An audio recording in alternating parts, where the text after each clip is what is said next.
Thank you very much. That's really kind. Listen, we've had long conversations already about this panel because it is an incredibly important one, but you very much are the experts. So first of all, I guess, let's have quick introductions from all of you. So, Saw, if I could ask you first of all to let us know who you are and what is it you do. Thank you, Katie.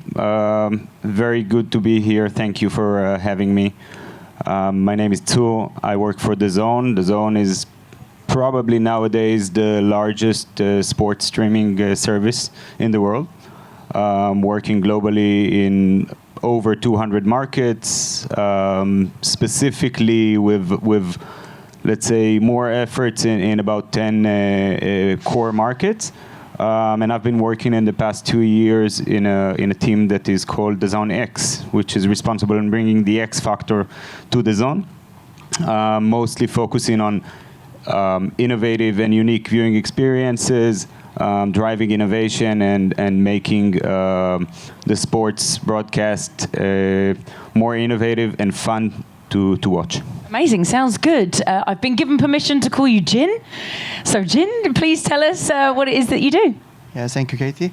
I'm Jin, and my job title is a specialized officer, but still I have a question, what's special for me? Because when I applied this position in Interpol, they are looking for somebody who has a IT background there. And yeah, before joining this team 4 years ago, I spent more than 10 years in cybercrime investigation. And my team, we call intellectual property crime and digital piracy unit. This team was implemented just 4 years ago.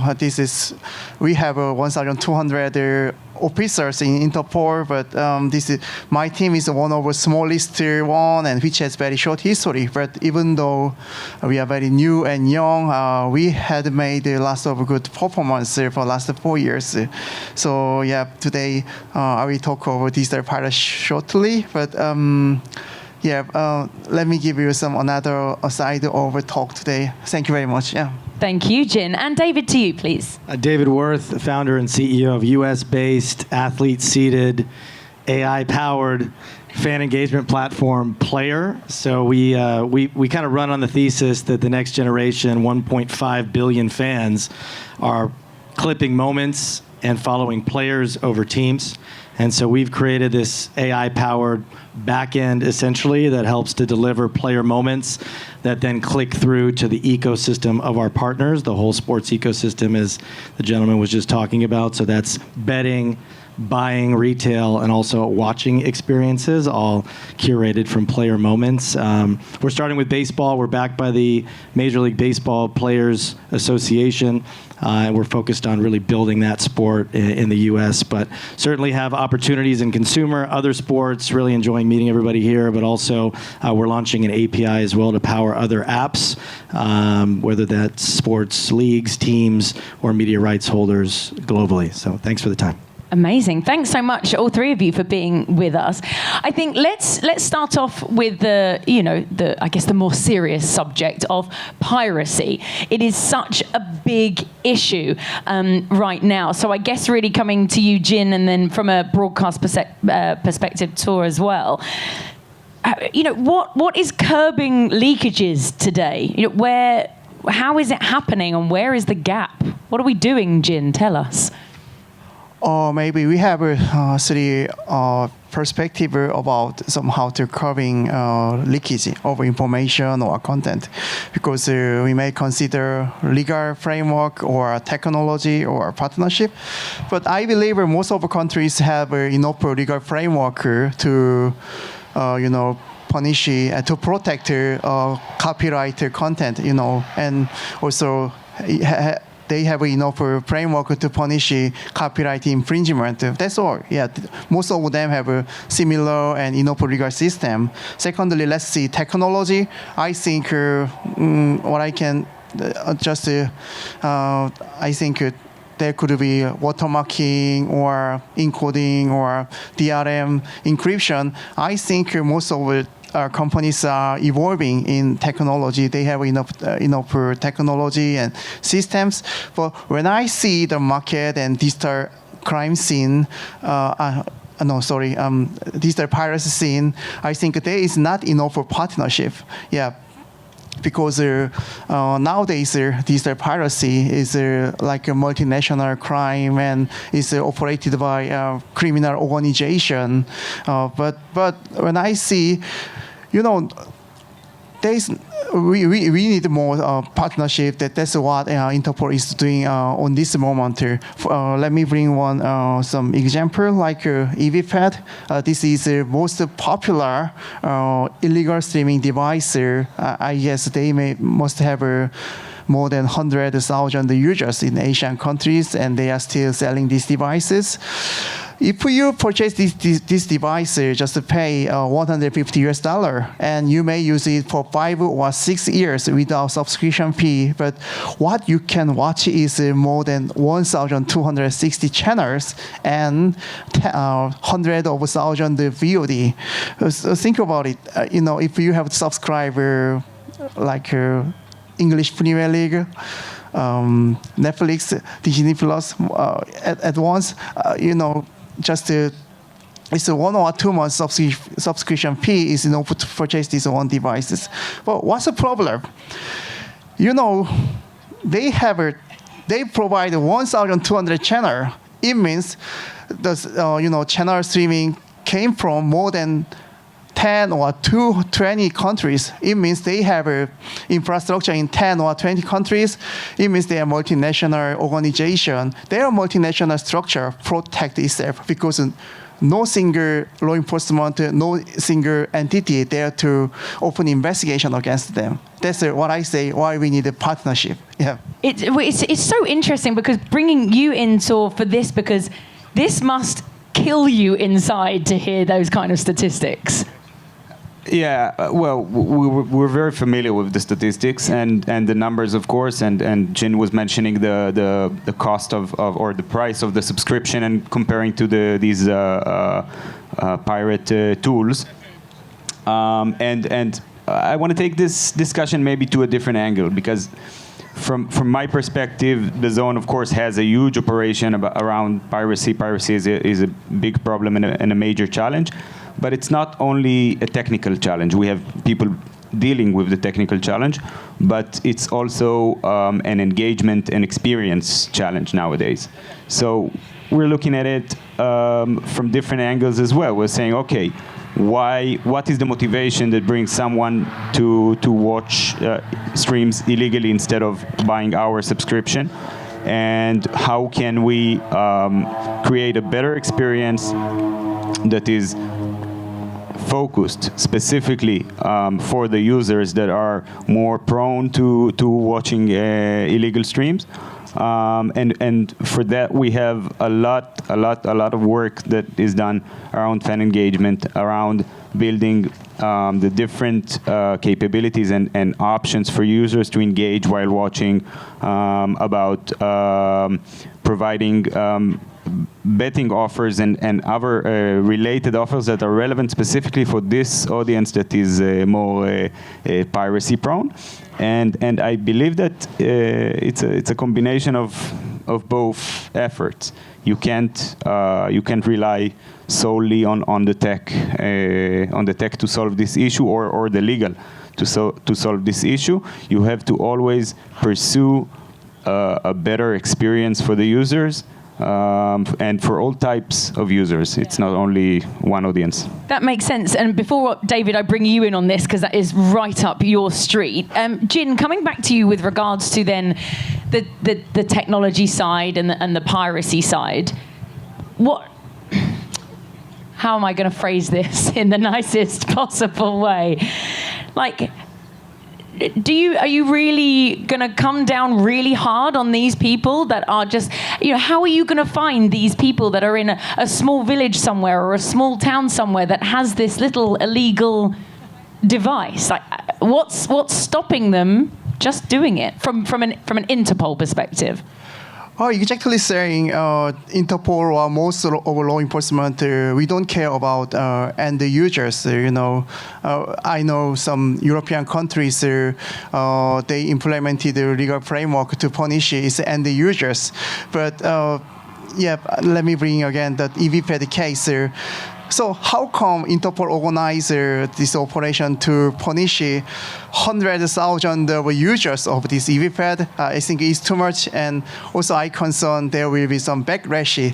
What we focus on is all the time. I try to make my team's activity proactive. Mostly Interpol, we are waiting for some requests from member countries. But in case of my team, we try to be proactive. We observe a market and we try to find which illegal streaming device, which service is the most notorious, which one is the worst of the worst. Once we found the worst thing, we analyze device and we bring different stakeholders together, different countries like HSI, can be Korean police, Japanese police, or motion pictures. And we have some comprehensive approach. Absolutely, private sector can file some lawsuit. They may send the DMCA notice. But most of all, Interpol, as a police organization, we coordinate joint operation. First of all, we collect some subscriber information or some server information, and it's like making puzzle. Different entities have different pieces of puzzle. We ask them, hey, bring it together. Let's make a big picture. And once we figure out how it looks like, we try to take down. So you're basically I like the way you said you don't care about the end user. So you're not going to. We don't care. I know you do, and David definitely does. I don't care. But you want to get to the kind of the organizations behind it. So David, bringing you in on this part of the conversation that Saul was mentioning about that fan engagement. Now you said earlier, 1.5 billion future fans. How are you getting them to get something legal as opposed to?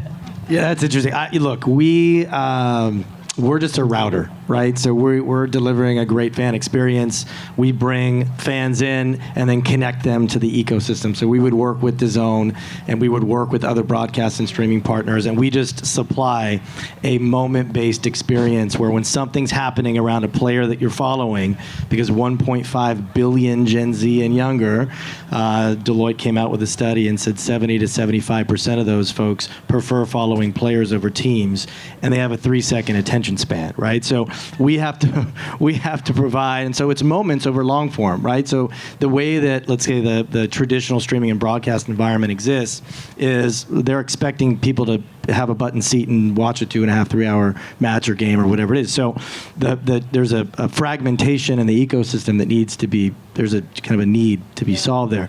And so we are filling that gap. At least, we are developing an organization to fill that gap for certainly baseball on the consumer side, App Store, Google Play, but then other sports as well, as we expand beyond our pre-seed, which we've just closed. And so I think that, understanding the psychology of a next generation fan where they don't want to spend. See, the problem also is, they're cost sensitive, price sensitive. For some reason, they don't want to spend money. But they're also, there's fatigue because there's so many different options out there, right? And so in order to follow a team even, but a player that you're following through whatever pipeline of events that are occurring as a result of that player, so whether it's broadcast, betting, fantasy, retail, news, whatever, you're on like 6, 7, 8 different platforms to do it. We consolidate that ecosystem. That's what we do. That's our thesis at Player. But so I can't really speak to the piracy piece, but certainly the next generation fan has a different expectation for a fan experience overall. It's such an interesting one because I know, Saw, that you're going to have some big input in this, but you're talking about the movement from the shift from the league first to the player first to the fan first, and I am sitting here as real proof of that. I am an absolute Formula One convert, purely based on Drive to Survive. And when I say a convert, every Sunday my dad would have the Formula One on. I'm like, Dad, this is so boring. They're going round in circles. And now I have been to probably 7 live races, and I'm obsessed because I want to know more about the drivers, right? And again, coming to you then, Saul, how do you constantly keep up with this demand of fans like us? Yeah, so it's a very good point, and of course, shoulder content such as the Formula One Netflix series is a great example. But one of the things that we have developed in the past 2 years is the fan engagement domain within the broadcast. We've developed a fan engagement platform called FanZone, which is currently supporting most of the top tier events that the Zone broadcasts globally, from La Liga to the UEFA Champions League, Bundesliga in Germany, Serie A in Italy, and so on. And FanZone is exactly this destination for these fans that David just mentioned that cannot sit still anymore, and they have to grab their device, and they have to do something, I wouldn't say else, but in addition to just watching the game. We know that viewing time drops as the new generations come, and we want to, first of all, increase it by letting them engage while watching. We want to keep them within the platform. And we want, of course, to improve the experience. We want our rights holders to be super satisfied with the experience, the broadcasting experience that we provide, not only because the camera is high quality or the commentator is spot on.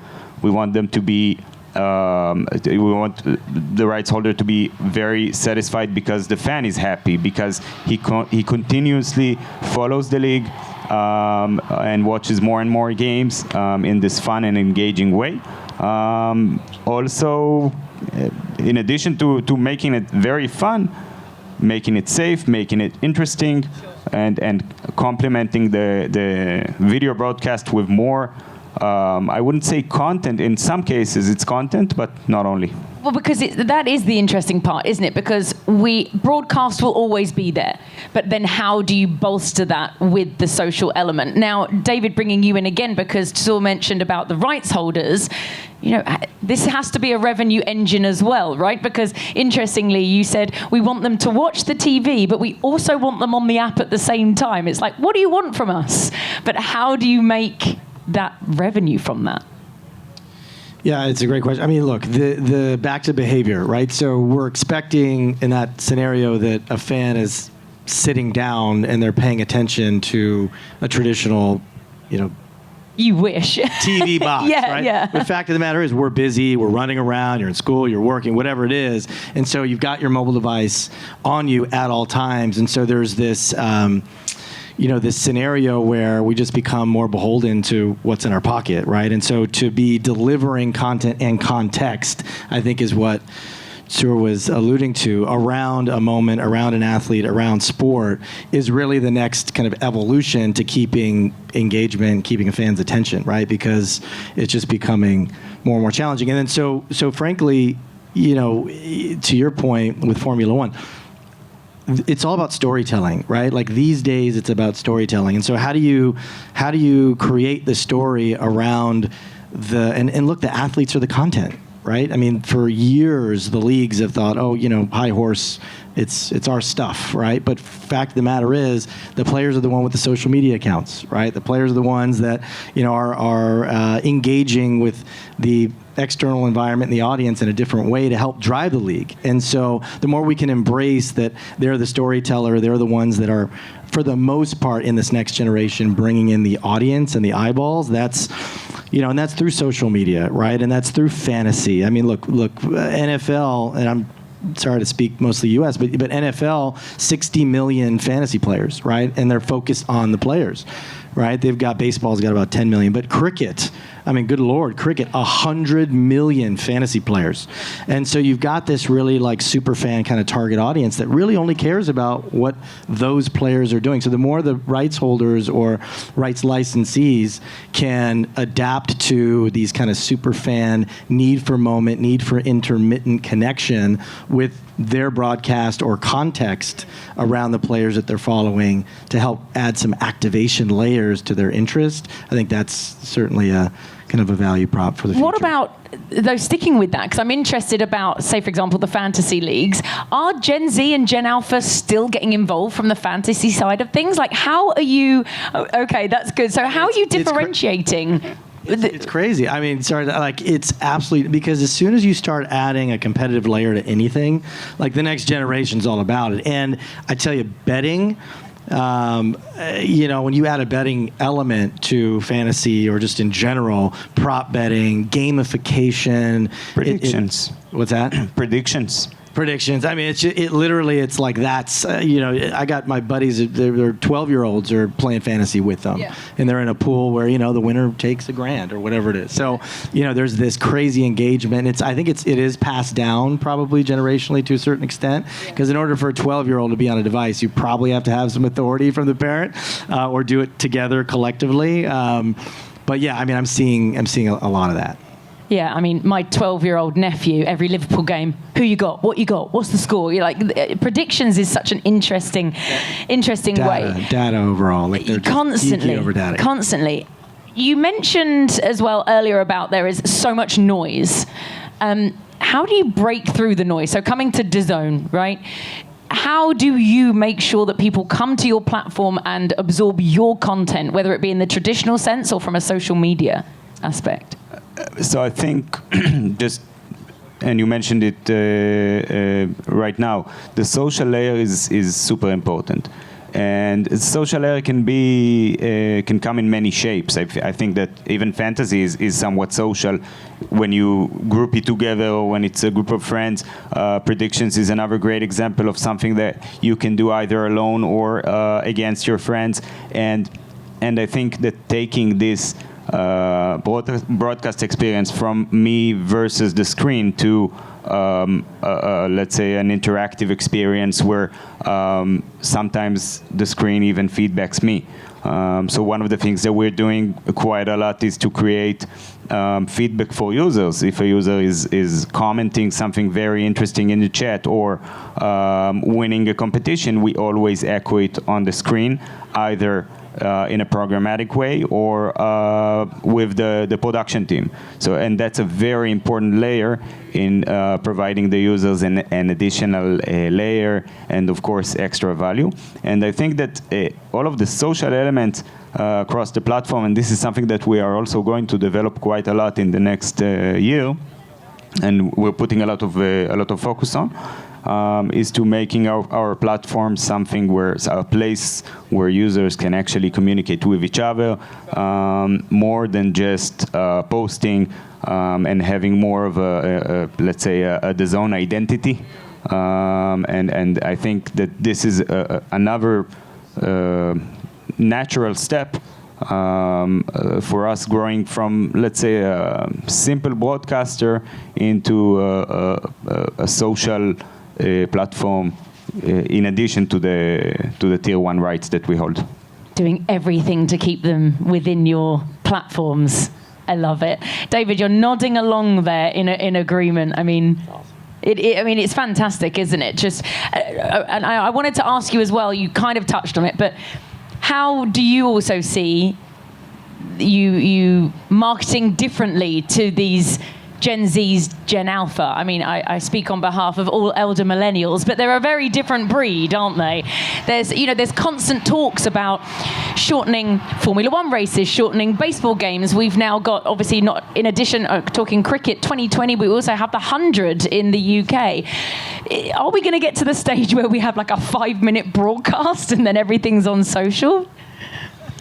It's fine. I mean, what you're talking about, there's opportunities for legacy sports to create some kind of shift in either the sports themselves or the way that they're communicating the events within those sports, so that the moment-based next generation fan can understand what's happening when it's happening relative to their interests.